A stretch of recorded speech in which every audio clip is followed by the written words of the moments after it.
anyway it uses this water cannons that in the winter, you know, on 5 o'clock in the morning, using these water cannons, there is no need, absolutely no need for this, and so there was no hard statements regarding the unlawful actions from the police. The signs outside the Georgian parliament in Tbilisi all ask for freedom of political prisoners. Since November 19th, the area outside the chamber has turned into a campsite for opposition speakers, pro-democracy activists and NGO representatives to protest against Prime Minister Georgian Kakaria, as well as the former PM Bezina Ivanishvili, chairman of the ruling party Georgian Dream. A violent police crackdown with water cannons has not prevented students from sleeping in tents and watching films, right outside the scene where all of the violence has been consumed so far. The old Tbilisi area has been the theatre for protests since June.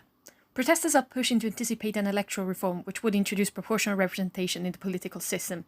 The government planned to do so in 2024, but growing discontent with Georgian Dream's authoritarianism and its pro-Russian policies seem to have sparked a fire among the youth. Are to be filled in the Supreme Court.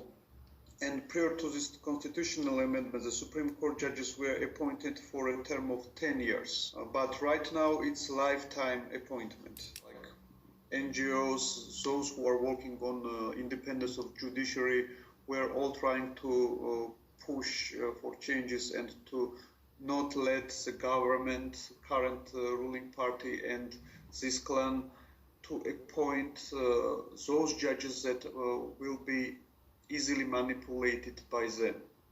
Back in June, protests also erupted when Russian MP and Speaker of the Assembly Sergei Gavrilov sat in the Georgian Speaker's chair during a visit to the Georgian parliament and spoke Russian right in front of the audience. The move caused significant rallies, which resulted in 5 people losing their side in confrontations with the police. There was really a lot of cases of physical and verbal abuse of the practice of imposing sanctions in the daytime and evening hours of June 21 created the impression that it was pre-agreed and pre-arranged action by judges and government. So the government has not reacted to any of these demands. In a public statement, it declared that our responsibility is not to allow anyone, despite numerous destructive actions and attempts, to block the state and target our bureaucracy. Those behind the disruption, on the other hand, have been organizing themselves on the internet and in the public squares, as 2 organizers tell us. It was like first time when we tried to grab the microphone by ourselves, and we went there and we wanted to be the leaders and we want to lead the protest like we thought was correct, more peaceful way. Well, I think that the fact that we are social movement, not a party, is what unites all the parties around us. Mm-hmm. The main existential crisis for SHOTA remains reduced media freedom. Scoring 16 Freedom House polls, Georgia has a polarized scenario in which opposition media are frequently crashed. 40 journalists were either attacked or injured in the June protest. Additionally, last July, the TV channel Rustavi 2 had a change of ownership, which saw pro-government manager and businessman Kibar Kalbashi take over the editorial policy through its lawyer Patasalia. More than 60 Rustavi journalists resigned and moved to new channel Formula, close to the opposition United National movement. TV Imedi, if you know TV Imedi, it's one of the biggest broadcasters, it's also private broadcaster in Georgia. They just announced emergency pre-election regime. The same we can say about pro-opposition TV channels. They're not hiding it. They're just announcing it that yes, we don't like this government and we will do anything like to show people that what's going on. Like at the same time, the square remains a crucial part of youth movements in Georgia. Back in June, different rallies called revolutions were held in front of the parliament to protest the conservatism of society and demonstrate that Russian occupation is a threat as long as the youth does not take up the public space as they did. That youth before this summer was saying that, oh, I don't like politics, oh, I hate politics, oh, politicians are bad and they are the same, and they were like nihilistic. This time we were just fed up together, everyone, and we said, okay, if if we have such moral high ground that to be like better than anyone, let's try it this time by doing by ourselves. So we said to them that you're equal, and they needed us because they're discredited, and they know that if the parties hold a rally, well, we bring the when there's a rally, half of the people are ours. We bring, and half of them are all the rest of the parties. They don't like each other. They even hate each other, some of them, but they all stand around under the slogan we created for them, united against one.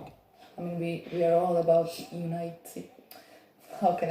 people of all points of view and having some discussions and having some touch together. So stakes are high, but we see it as the last chance, because if we don't manage to get rid of this government, the country is slowly gravitating back to the Russian orbit, which is an existential threat for Georgia. The arrest of pro-Western activists and the judicial reform are considered the government's key step towards Putin by the public. Anti-Western and pro-Russian narratives, produced by the so-called ultra-right groups, have been accused by several NGOs of being under control of or sponsored by the government. GVANTSA TSULUKIDZE, the rule of law program director of the Georgian Democracy Initiative, pointed out to us the case of the pro-Russian page United Provocative Movement. The page was directly supplied photo material by the head of the public relations unit of the Prosecutor General's office. Video evidence confirmed that this occurred during the parliamentary hearings for the Supreme Court nomination. One of the NGO representatives, who was there to write a report on the judiciary reform, was photographed without permission and featured in a piece of fake news. This manipulated infographic said, "This photo is a clear example that NGOs do not exist in Georgia. In reality, they're all the UNM's megaphones."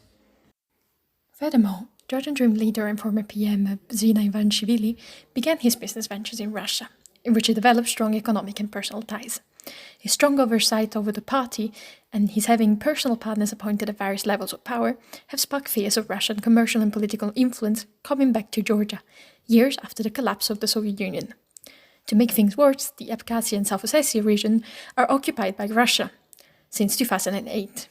The fact that they constitute 20% of the Georgian territory and that they are not effectively controlled by the state has become a slogan for protests and gadgets alike, as this pair of socks at the Tbilisi Christmas market ironically shows. Russian military bases on the territory of South Ossetia also have daily exercises and put up wire fences in a strategy that is now known as creeping occupation. Some of the Georgian citizens living in the villages near the de facto border have either been kidnapped or killed. The traumatologist Vaza Gabrindashvili, who had crossed it to visit patients, has been detained by Russian forces since November the 9th. Can anything be done to counteract this returning influence, though? Some believe the solution is, once again, in the Georgian people itself, if not in their connection to the European Union. But Georgia's wish to become a part of the EU and NATO is very clear. Last polls, a lot of people support it. The majority of the people support this orientation. When people is demanding something, they will get it.